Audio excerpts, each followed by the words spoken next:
when your lifeline of your income, no matter who you are, whether you're Hannity at Fox News or Anderson Cooper at CNN, if your money is tied to your content and it is your biggest source of income, you do not want to lose your audience.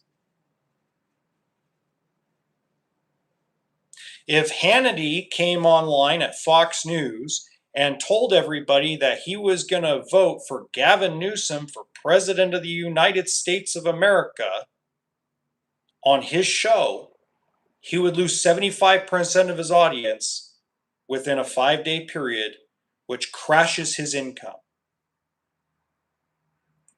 If you go listen to a lot of folks in media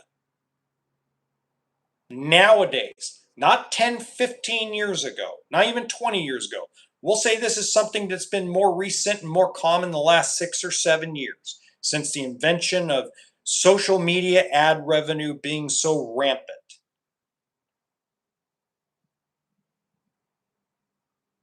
You will notice that when somebody says something that is the opposite of what they've been saying, they're called a sellout.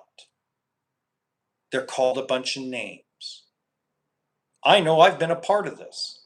I was one of the biggest people that was beating Grand Design over the head about frame failure and frame flex. And when I started hearing about service centers, independent guys coming out and saying, hey, Grand Design's fixing the frames. And I come out and say, guess what? Grand Design is doing a good job. They're fixing frames. I got over 60 text messages between Instagram, WhatsApp, Facebook, and my cell phone calling me every name in the book. Oh, you got bought and paid for. First thing I got texted by a guy that was supposed to be my friend. Oh, I guess Grand Design gave you a big fucking check to kiss their ass. That was a text message. Because I decided to do the right thing and be neutral and say, hey, look, yeah, they've been having issues, but this is what they're doing.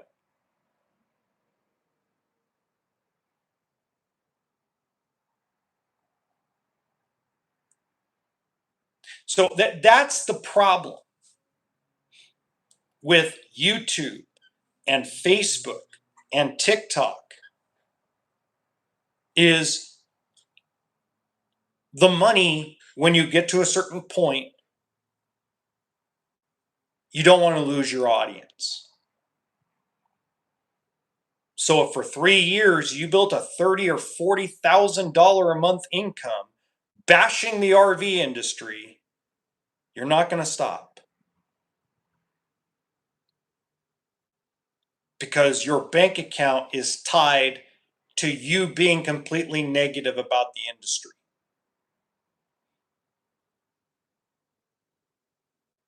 Same thing in politics, same thing in automotive.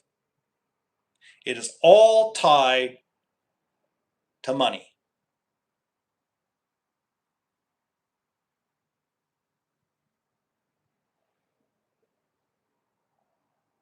I make $650 a month in ad revenue on YouTube. If I was making $8,000 a month in YouTube ad revenue, I'd be doing the same thing I'm doing now today that I've been doing forever. That's just the way I am. I don't do this only for money.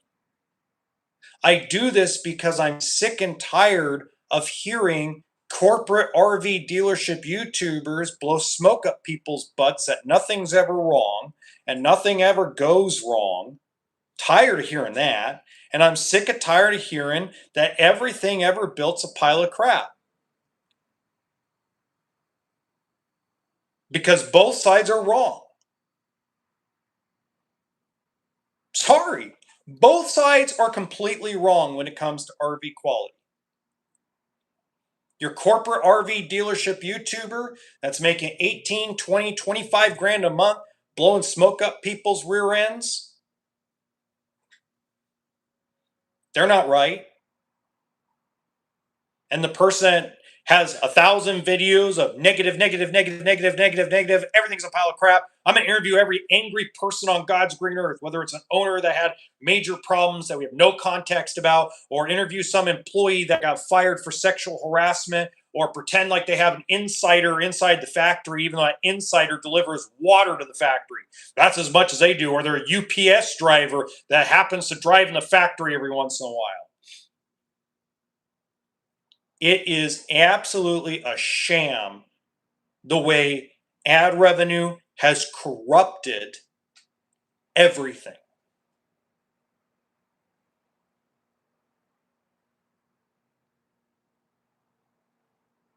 Do you think, with my attitude and the way I talk about things, do you think I'd have a radio show back in the late 90s, mid 2000s? Hell no. There's no way. The gatekeepers would have never let me talk on the radio or have a television show.